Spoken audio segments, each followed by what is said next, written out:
Well, hello. Thank everybody for being here today.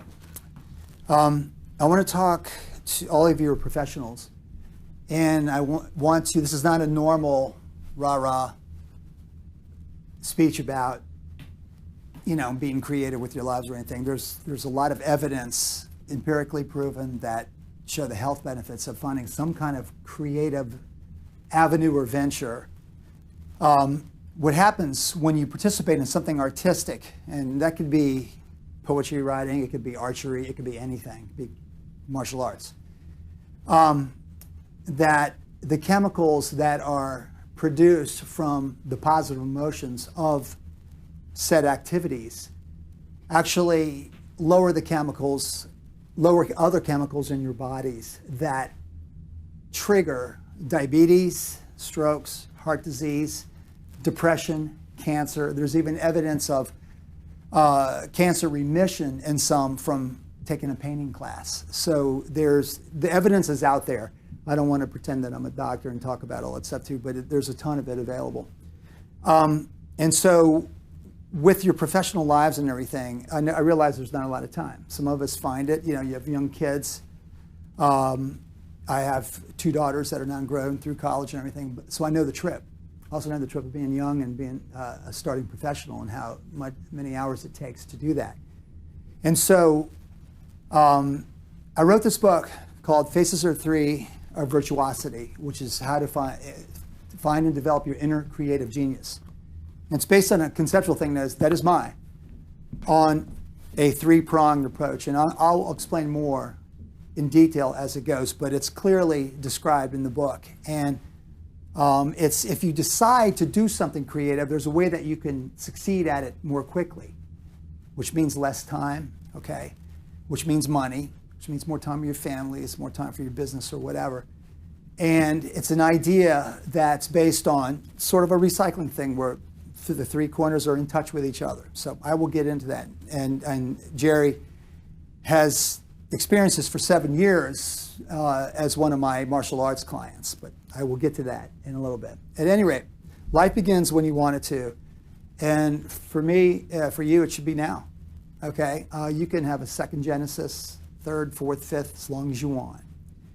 I got my first tattoo at 40, okay? So I waited 22 years. When I was 18, I'm going, okay, I can get it, because Mom and Dad were not going to allow me to do that. And I waited until I was 40, and I've had several since then. And that's kind of a metaphor for everything. But it's funny because I hid it from my mother for 2 years, and I couldn't tell her. It's just a tattoo, big deal. Nowadays, everybody's like, what's the big deal? But my mom was educated, hard, and she comes up to me one day, and she says, "I know about your tattoo." And I said, "Really?" She said, "Your younger brother Eddie ratted you out." And I go, "Really?" And she says, "Yeah, you always used to wear cut-off short-sleeve shirts and everything, and you've been wearing nothing but long-sleeve shirts for 2 years now. What do you think?" I was, Mom was a chemist and really bright lady. So anyway, but the point of that is I decided to finally do something, okay, as insignificant maybe as a tattoo, but it was very significant to me. Also went along with the rock and roll career, but we'll get to that. Anyway, I'm college educated. I was going to be a physical therapist. I was a college basketball player. And my junior year of college, I felt this compelling urge to turn pro as a guitarist. I'm studying I was going to go, I went to a very, very good school in southwestern Virginia, and wanted to go to grad school. I had an in at Duke. I was all set up to do the thing, and my junior and senior year, I just started playing guitar. I mean, I had played all through high school and stuff too, been in a lot of bands, but I decided to turn pro, and everybody thought I was out of my mind, understandably, but I felt this very, very heavy creative urge to do that. Now, I'm not recommending that now. Music business has changed quite a bit. I've had a great career, still am, but you guys are here, so this is what you do. But at any rate, this concept of 3, I started back when I was a junior in college. And the idea is if you break things down into three, and again, I'm going to get into this just a little bit. I'm here really to get you all to start thinking about starting some kind of venture. But my three, starting out, because I was going to have to compete with pros. And when you do that, whether it's athletic or music or law or whatever, everything's the same thing. Business is tough, and you have to compete. What I decided to do was I was going to focus on three aspects of playing the guitar: technical prowess. I wanted to be technically better than anybody. So one of my points was technical prowess, okay?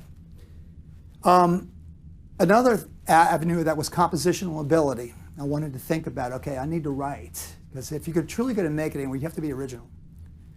And then I wanted to develop, as a third point, my individuality and the creativity on that side. In other words, I wanted to have a certain look. I wanted to have a certain dynamic on stage. I wanted to have, while I had this technical ability, while I was playing songs that I had written that were hopefully as good as anything out there. And I would bang off of these three as I would practice. Sometimes I would actually stand in front of a mirror, still look what I look like. Okay, I know it sounds terribly narcissistic, but it's true. You need to do this. You need to look at yourself. And I would just roll between the 3 points, work on my technique, work on my composition when I felt like it. I wouldn't just demand it. Another thing too, if any of you are involved in anything creative at the moment, if you hit a wall, I have a saying that go through the wall, but for 5 minutes. That's it. If you hit a wall, and then like I'm writing now, this is my 7th book. If I hit a wall writing, I'll continue for 5 minutes. That's it. 5 minutes, and then I go, okay, and if you're going to continue, you'll know by then. If not, get away from it, get on something else. Go to another point of your triangle, or leave it. Do something else. At any rate, and then these 3 things, and I'm going to make a reference to Jerry later on, as alluded to earlier, with martial arts study and stuff too, because you have offset 3s. Just because you have these 3 points, they're not the only 3 points in any discipline. You have many.